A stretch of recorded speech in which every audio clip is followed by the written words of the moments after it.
and we're going to go over the Line 6 FM4 filter modeler.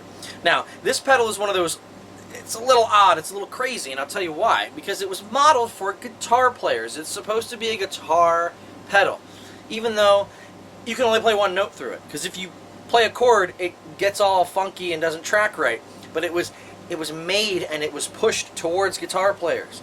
But for some reason, guitar players never adopted it. It's that funky big purple 4-switch pedal that has all those knobs and switches and presets. And every time I tried one before I bought one, I hated it. I thought it was the worst thing in the world. It never worked. For me, at least. It never worked. Now, we said before, we're going to skip over all the BS. We don't care about the construction of the pedal. We don't care about what stickers come in the box. We don't care all that junk. We don't care about it. What we care about is how usable is the pedal. So we're going to get right down to it, and we're going to load up the FM4 filter modeler. And the FM4 filter modeler is a pretty unique pedal, and it takes up a very large footprint. I don't have very small hands. I'm not a big foot either, but I mean, you can see that the pedal is larger than my hand here. To give you a comparison, here is an MXR pedal. So you can see that it takes the space of almost 4, well, probably, yeah. It would probably take the space of 4 MXR pedals. That's a big pedal. And for that amount of space taken, my hope would be that it would be worth it. I've owned this pedal for 2 years now. And up until recently, I have not really been using it. I have to admit that I waited a long time to try it out and really get in depth. So we're going to start now with what it sounds like. I've got 4 presets loaded, but I'll explain all that in a little bit. So right now we're going to play clean tone.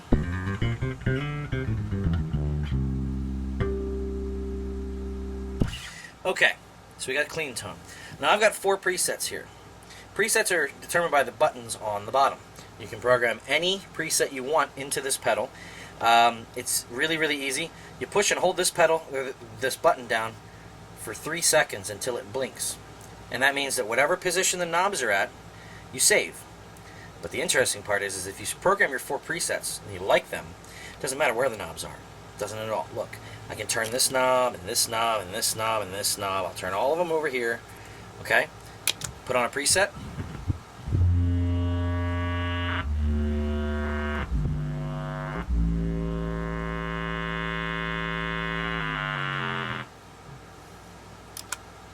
Do it again. Turning knobs, turning knobs.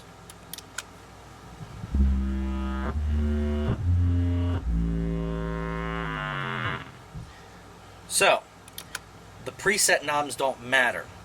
Now, they are what actuate the pedal to make it work. So, for you to be able to mess and manipulate with any of these sounds, you have to select one.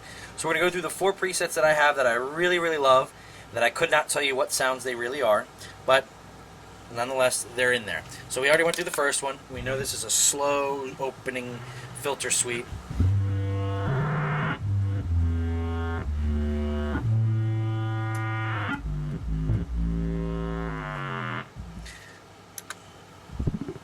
Preset 2 is a really, really bubbly,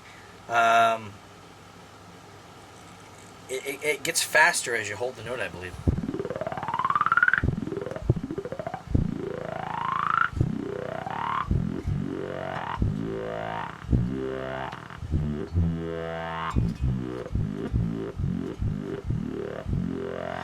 Now, you can tell the higher the note you play on the neck, the more you get the note out of it rather than just the bubbles and the pops. If I play an open A, say I play A at the 12th fret, say I play an A at the 14th fret on the G string. So you got this weird thing where you can go all the way up the neck and still have bass.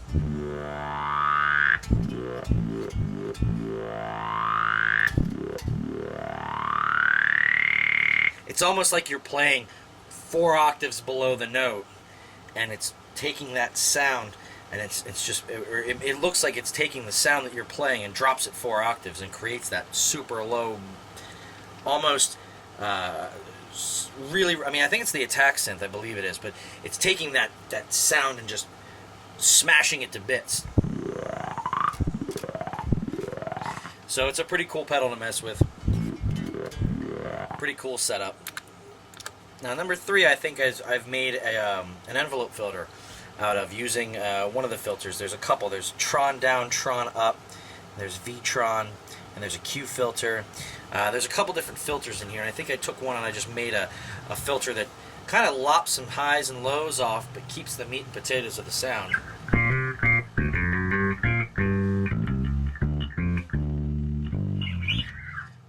It takes away some of the low mids and lows. Really, really cool filter. You can I've actually used it on stage without it being a funky tune. I just put the filter on and used an octave and and it sounded really, really good. And the last setting I think is just the nastiest thing in the world, but it's so awesome.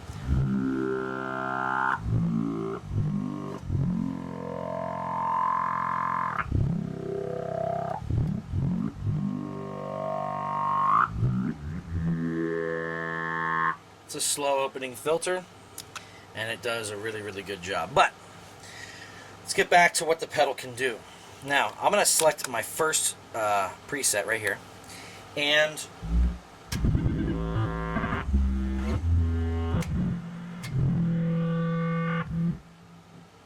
the moment we adjust any of these knobs, you're going to see this is going to start to blink. Okay, you see how it's blinking? That means that something has changed about a setting on this preset.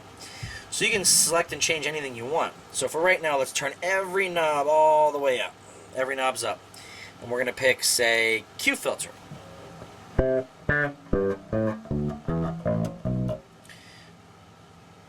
Go over here to Tron down.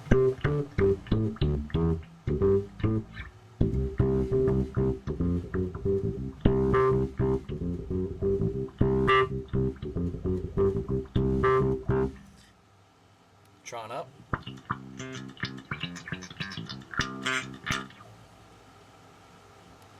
Seeker. Now this is based off of the ZVEX Sequoia.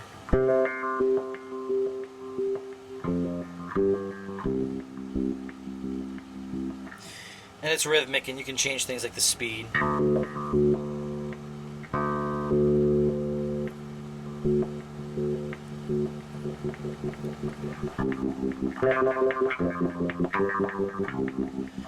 But in order for the settings to be changed, you have to manipulate the knobs. So we're going to go here to the Obi-Wa.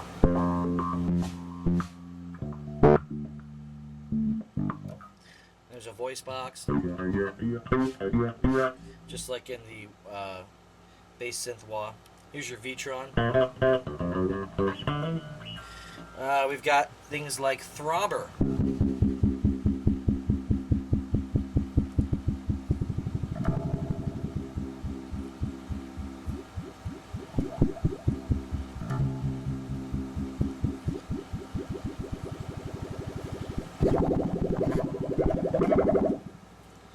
Spin cycle.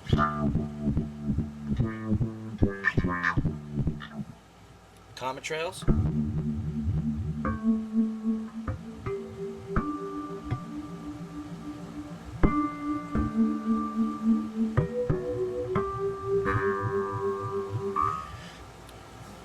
Slow filter. Octosynth. Now this sounds nasty now, doesn't it? Let's do this.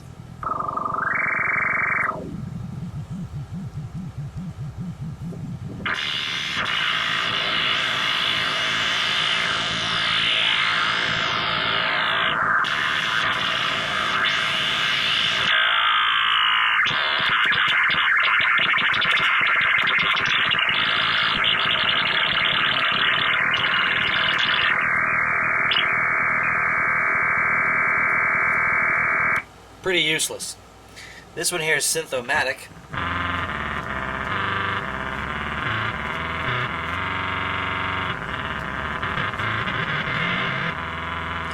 Again, pretty odd. Here's a tax synth.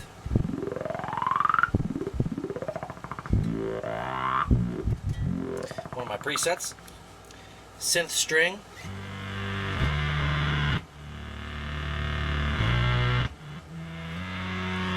It has that slow gear thing on it, and then where it takes the attack away and fades in the volume and gives you. So I mean, you can. Now that we've got that, let's manipulate some of these knobs here and see what we can get it to sound like. Now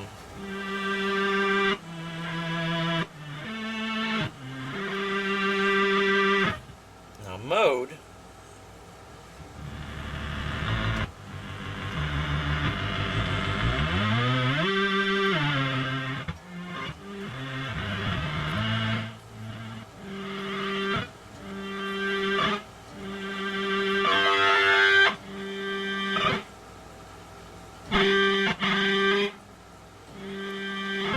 So the speed of the fade-in is controlled by the Q knob.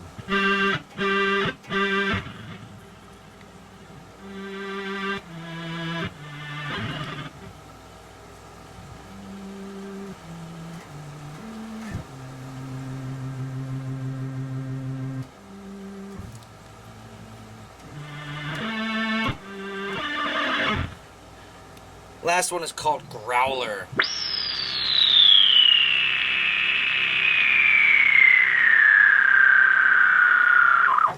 Pretty interesting, huh? But since we've changed all the other ones, let's change these.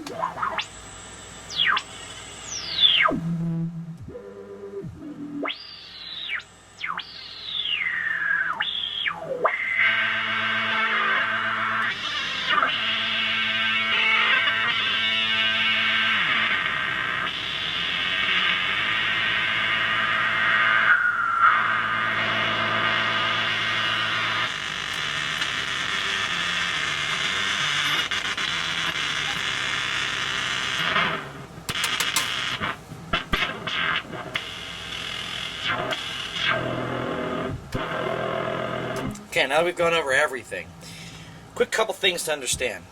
The mix knob is the mixture. How much clean and how much of this pedal's tone do you want to go through? Frequency, Q, speed, and mode do everything differently. Every preset is different. It's all weird. What I found is a good way to start with this pedal. Let's pick any setting we want.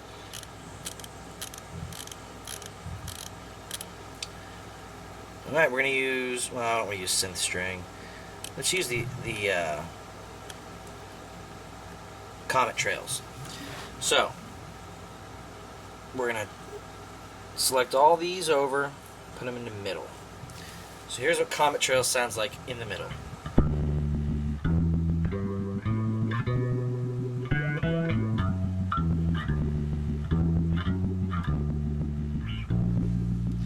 Okay.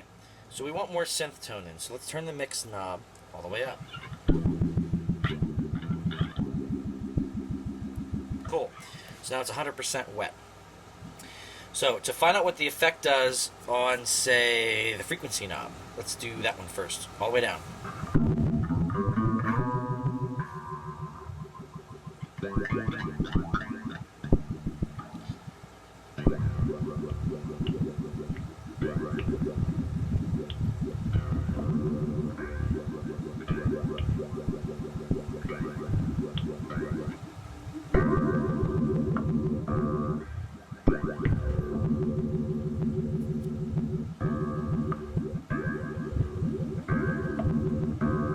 Okay, so the frequency actually controls the frequency. It looks like it's rolling off highs.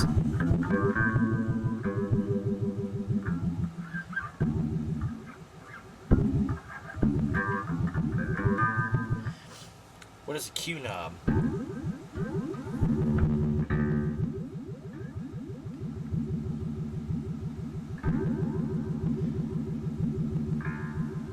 Alright, it looks like the Q knob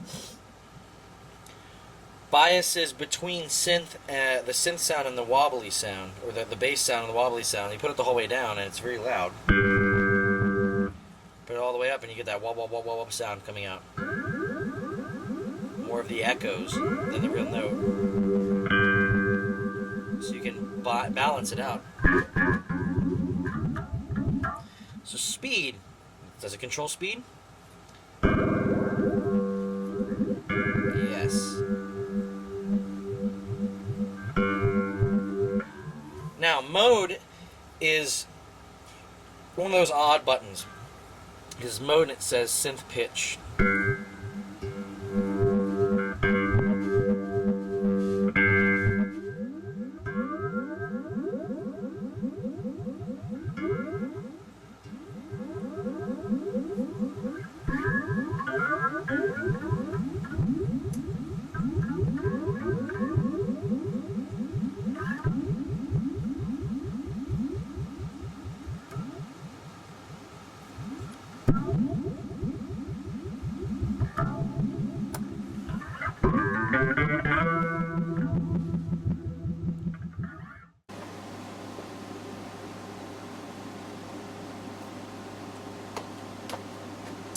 So there you have it, the Line 6 FM4 filter modeler.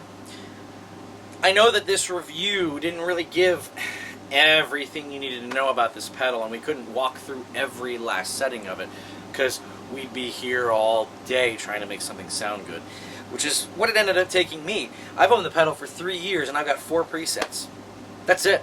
4 presets for 3 years. It's taken me 3 years to make 4 good sounds out of it, and 2 of those sounds are useless.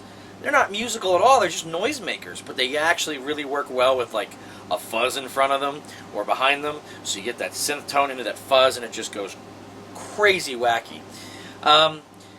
Is it worth $250 though? No, it's not worth going and buying this pedal retail price. It's just not worth it. Unless you have every other pedal under the sun that is a synth pedal or a filter and you wanted to get the last piece to finish the collection, which there is absolutely nobody out there that has every synth pedal and every filter pedal. It's just impossible. But the point is that this one can do some of the things you'll find in some of those filters, like say a Qtron. The Qtron can be duplicated on the FM4. It takes some time, it takes some milling around a bit, but you can do it. You can get some pretty interesting synth sounds out of it. It isn't worth $250, and I didn't pay $250 for it. I'm a member on TalkBass, talkbass.com. It's a wonderful website for bass players all around the world. You have to pay a membership fee to gain access to and post for sale ads. And I got mine, I think, for like $120 shipped off of somebody somewhere across the country. They didn't want it, I wanted it, and I still have it. It's a great little pedal, but it's not worth the $250 expense. I will say this, though. If you find somebody selling one, make sure they have the adapter with it, because it kills batteries. The switches also tend to go bad on these. If you look on eBay, there's a ton of switches, replacement switches for them. It's just a pain. But if you treat it right and you play with it nicely and you are patient with the pedal, you will find that it is a wonderful, wonderful tool to have in your arsenal to mess with. And in some cases can take all your crazy filters and all these large other boxes and tiny other boxes and maybe a rare pedal that you have. Like I used to have an FM or a DoD FX25, one of the original 2-knob Kermit Green ones. A great pedal. I actually own 2, and it's a wonderful, wet, sloppy envelope filter. It's great. It's wonderful. It's not really worth a lot of money, but in a sense, it's a collectible pedal. And I found side-by-side comparison between that and the DoD or the Line 6 FM4. I couldn't tell a difference in the way one of the filter settings on this worked, so I dumped it. I got rid of it. So it could save you from buying a ton of different filters to try and get the right one, because you can manipulate more than just a few little settings. However, I will not say that this pedal is a replacement for a genuine envelope filter. Don't get all butthurt, you for whatever the groove regulator guys. Don't get upset. It's not a replacement. It cannot touch on some of the more pro filters, but it can do a really good job on places like on stage where, in some cases, it really doesn't matter. So for $250, I'd pass. But at $100, maybe even $150, if you've got the time and the patience, then this is a really, really good pedal to own.